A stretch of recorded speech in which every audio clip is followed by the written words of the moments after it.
The society is telling us to follow this path, and I followed that path for a really long time, and my heart was empty, and I was searching for it, something to fill my heart in people and in things, and I was lost, and I was brainwashed by society to go a certain way and go this route because this is what everybody was telling me to.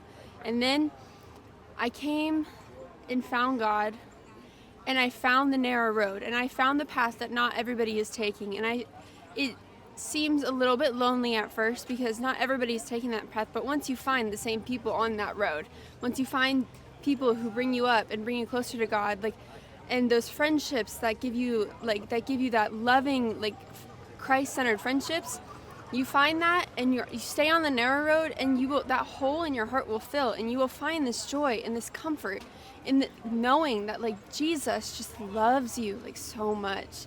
Do you have a religious upbringing? I did, but I lost my way. My parents raised me in the church. I fell into a lot of stuff. I struggled with addiction. I struggled with a lot of sin, and I was confused, and I was hurt, and there was a lot of stuff going on in my life, and I was looking for somebody to tell me how to deal with this stuff, and society started telling me how to deal with it. And you know, I had, like, during that time, I had dyed my hair blue, and I started telling people that I was bisexual, and I was doing drugs, and I was just not happy. I went to rehab twice. I went to the mental hospital. I was searching for something. I wasn't happy. My parents were watching this happen. They didn't know what to do. They were trying their best, but nothing changed. And then one random day I woke up and I was like, I don't want to live this life anymore. I'm done. And so I, cut the blue hair off. I, started dressing more appropriately. I started going to church. I started, wanting to have a relationship with God. And my whole life changed. My grades are good. I'm now a 4.0 student. I'm about to hit my 1,000-day sobriety. It's just, knowing Jesus has changed my life, really. I grew up in the church, but I lost my way completely. I see that you're getting emotional about it now, yeah. So that's pretty amazing. So this transition happened, 3 years ago, 4 years ago? Well, I had gotten sober about 3 years ago, and, I was, trying to get back to where I was. I still had that hole in my heart, and then I came to college, and I felt so alone because I had moved away from everybody that I had known. And I didn't want to go and party. I didn't want to do all these things because I was trying to choose the narrow road. So I went to church instead to find that comfort. And when I found that comfort of God, it completely changed my life. Once you start chasing that relationship with Jesus, once you start chasing it, once you're hungry for it, reading the gospel and knowing Jesus and reading the Bible becomes so easy, and it becomes your favorite thing to do because all you want to do is know more. You want to feel Jesus. You want to get that Holy Spirit feeling, and you want to feel that all the time. So all you do is you just keep chasing. So you just gotta start working on your relationship with God and reading the gospel and focusing on Jesus just becomes so easy. Life becomes easy. Life is still hard, but dealing with stuff now, I know I have somebody by my side. I have a hand on my shoulder leading me the correct way. When you were into the lifestyle, into the bisexual lifestyle and the addiction and so forth, did you think at that time that you were a Christian, that you were on the narrow road? I believed in God. And I was in my mind, I was I believe that there's a creator. That's the only thing I really cared about. I just was yeah, there has to be a creator for all this. There couldn't not be, And that's all I did. And I was because I believe in God, I'm going to be saved. And so there's no point in doing anything about that. And then there was a point where I completely denounced God, altogether. And I said, I don't believe in it. And now, I just want to tell everybody about Jesus. I just want to scream it. I just want to tell everybody that I talk to about Jesus because I want them to know, hey, I've been there. I've had that hole in my heart. I've searched for it. I tried to fill it with the world's, what the world told me to, and it didn't work, and the only thing that could fill it was Jesus, and I just want to tell everybody about it. So Mckenna, do you believe that you had a born-again experience after this addiction, after your involvement in the bisexual Yeah, I movement? totally had a born-again experience, and I finally feel back to who I was.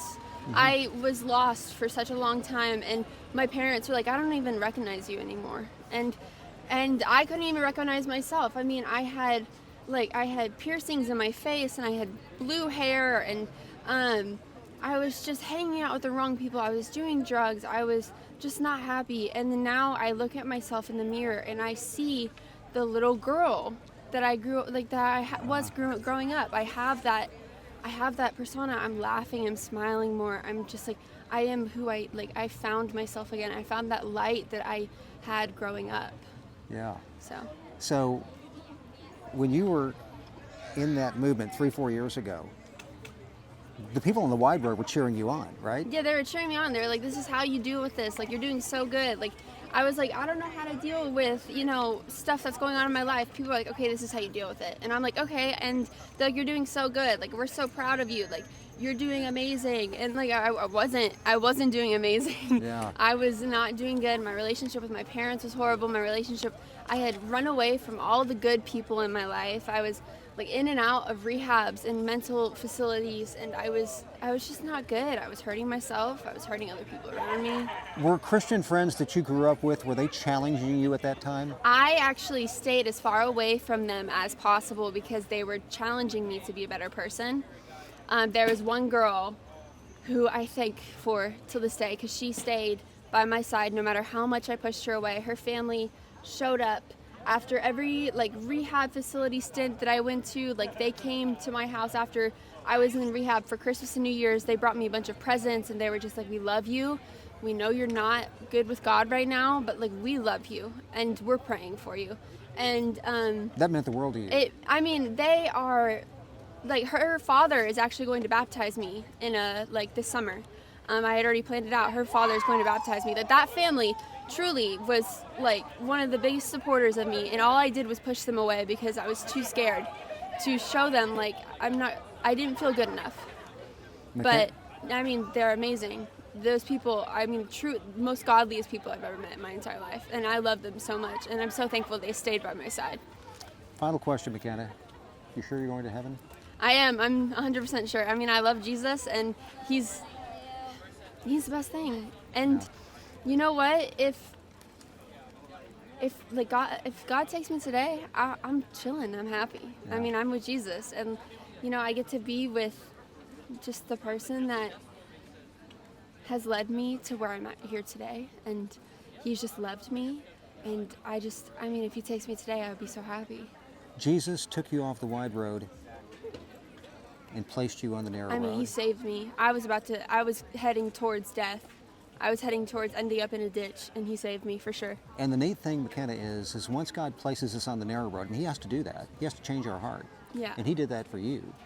And then he's going to be with us, and he's going to walk us down that narrow road. Yeah, because there's still challenges in my life. I'm still struggling. It's not I found Jesus and my life is all rainbows and unicorns. Like, I'm still struggling. I still cry. I still break down. But the thing is that I'm not doing it by myself anymore. I got the hand on my shoulder. I got somebody to talk to. When I felt like nobody understood, I have somebody who finally understands. He knows everything in my heart. He knows he can hear my heart without me even having to say anything. He knows everything. So having that comfort of him knowing and having him with me, I'm not doing this alone anymore. And the greatest news, Mckenna, is that the God who placed you on the narrow road is the God who's going to finish it with you. He who began a good work in you will complete it until the day of Christ Jesus, Philippians 1:6. And remember, Jesus also said, and I know you alluded to this, and I think this is the maturity of you growing as a Christian. Jesus said the narrow road is hard. Even though he's going to keep us on that road, he didn't say it was going to be easy. Which road did he say was easy? He said the wide road is easy. And the narrow road is hard. This road is hard. It's a little bit lonely. It's like you're kind of sitting here wondering, like, what am I doing? Like, I'm scared, and it's you feel confused, and you're just like, what do you want? But all you got to do is keep your eyes on Jesus, and he got you. He will not let you fall. Thank you so much, McKenna. We really appreciate Can I it. give you a hug? Oh, yes, absolutely. Yes, I'm so excited about your walk. Thank you. And, I'm really excited about it too.